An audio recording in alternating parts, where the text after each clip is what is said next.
Should the state be able to censor me? A question that has been asked since the print revolution of the 1600s, and even before that. During this multimedia presentation, there will be arguments over this contentious debate from philosophers who form the very ideas that we live upon, and also how they fare in a contemporary light, and seeing how these issues can be applied to modern-day issues. Censorship is used by the state to both control and protect its citizens from harmful and distressing content, essentially anything that could cause a breach of peace amongst the population.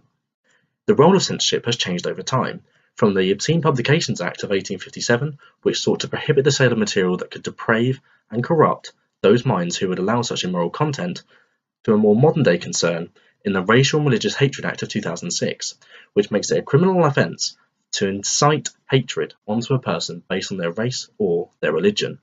And whilst the issues looked into will be of more recent times, it is important to look back at the words of philosophers, as they are the thoughts that which have shaped the way we live today.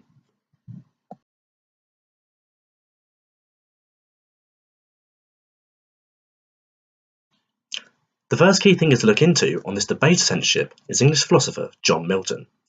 Milton's most influential writings came in the mid-1600s, some 2 centuries after the Gutenberg press had begun the print revolution, initiating the need for censorship in publications across Europe.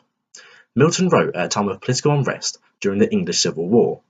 It's thought that his views on censorship were namely inspired by the Licensing Order of 1643, which brought in the requirement for all authors to have a government-approved license before publishing.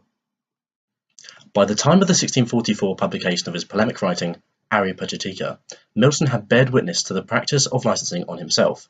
He was a staunch advocate for freedom of speech, and in the book he used the example of ancient Greece, where publications were burnt, refuted, and condemned, but only after the ideas had been expressed publicly. Therefore, Milton argued that all these ideas have their right to be expressed freely, and if these ideas are not accepted, they have every right to be condemned also, but only after they have been shared in society. Milton goes on to develop this example further, maintaining that banning new ideas or socio-political commentary could block the production of new truths. In a way, if we are not given a choice over the beliefs, we are not, in a sense, living.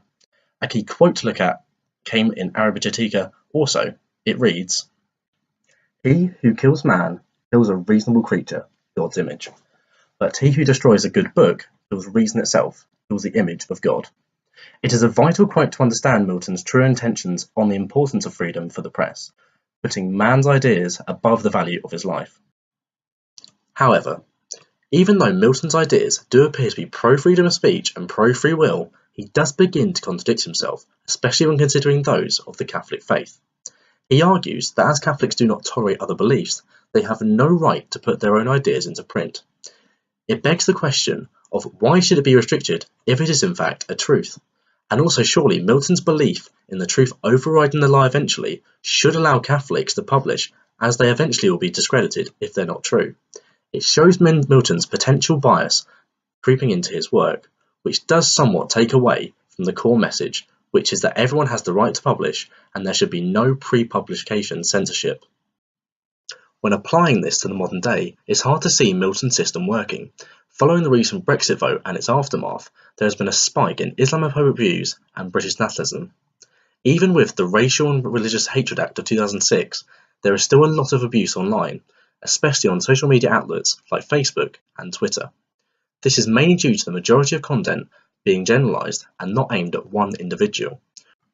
Regardless, these ideas are generally viewed as negative in the modern pluralistic world. However, people have every right to voice this opinion as long as it does not break up the peace like it has on occasion. For example, there have been recent attacks on mosques, most notably Finsbury Park in June last year. So in this way, it's hard to totally agree with Milton's point, as some ideas, particularly the sharing of hatred, should be prohibited as they lead to harmful acts.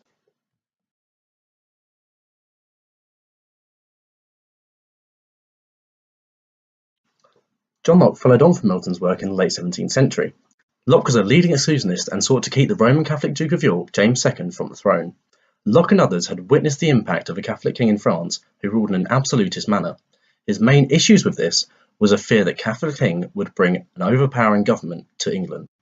This would go against Locke's beliefs that a government should be limited, with no right to interfere with its people. From Locke's perspective, government should not threaten prosecution on its citizens in order to save their souls, as the beliefs would not change. Acting in this way is a rational way to govern. From this, Locke created his irrationality thesis. Essentially, it argues that there is no point having a false belief in God, as if he is omniscient, then you will still be punished upon death regardless. In the same vein, relating censorship, there is no point prosecuting people who have different beliefs, as it will not persuade them to think in your vision. It will not change their minds, they may comply, but they will not be convinced. Therefore, from Locke's perspective, censorship is almost irrelevant within controlling ideas within society, as if they believe in them, they will still exist, no matter the punishment. Applying this to modern day, and it's almost possible to see how Locke is correct. Gay rights have long been an issue under Putin's presidency in Russia, and whilst it is not illegal in Russia to engage in a same-sex relationship, there have been numerous arrests and hate crimes, most horrific of all taking place in Russian Republic of Chechnya, where over 100 openly gay men were abducted and tortured by authorities. The proof in Locke's words comes in the continued protests and public gatherings by the LGBT community and their supporters, showing that even though a state can attempt to censor a group through force, they carry on in defiance regardless.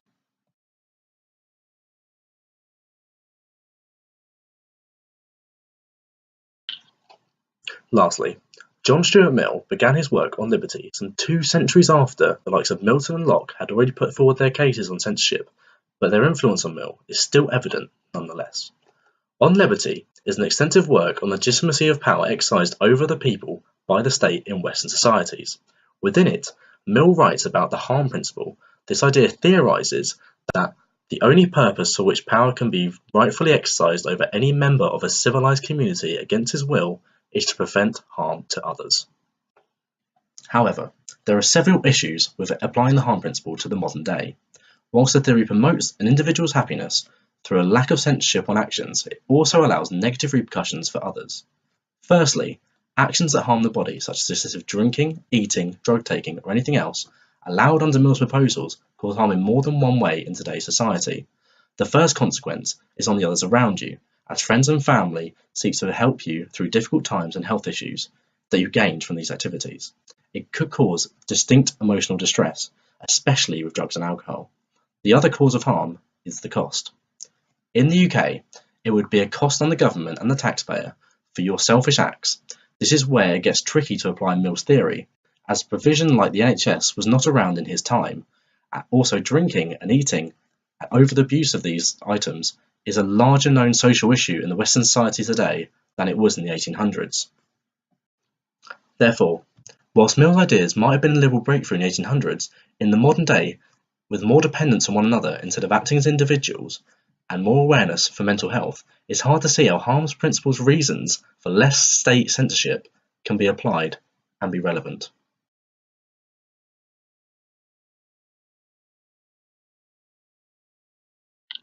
John Milton focused on freedom of speech, and that once work was published, public scrutiny could take place. However, even though he argued there should be no state censorship before being published, Milton did seem to show some negative bias towards those of the Catholic faith, which contradicted his view somewhat.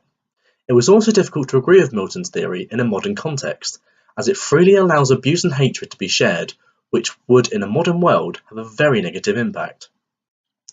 Similar to Milton, John Locke also believed that the state should not interfere, instead using his irrationality thesis to argue that it was pointless to prosecute people as they would carry on with their beliefs regardless. This can be seen occurring in today's world in modern Russia, with the state and private abuse of openly gay men in the Chechnya region. Citizens still protest and practice homosexuality openly, almost defiantly, not bowing to the attempts to censor their actions.